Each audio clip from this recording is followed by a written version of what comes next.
స్థిరమైన నడవడి జనులకందరికిలే వలయునే రాజ్యశాపాల్యమున్ రాము వంటి కొడుకు భరత శత్రాఘ్నుల వంటి తమ్ములు సీత వంటి భార్యయౌ వసుధములో లేదు లేదనుచురే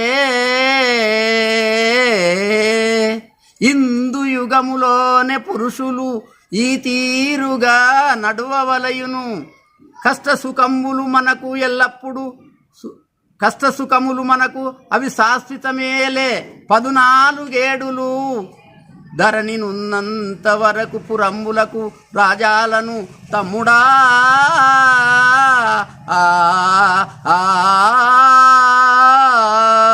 సహోదరా నేను తండ్రి వాక్యములు తీరినంత వరకు పురమునకు రాజాలను అంతవరకు నీవే సత్యరాజ్యమును పాలించుము తమ్ముడా అని అక్కడ చెప్తాడు.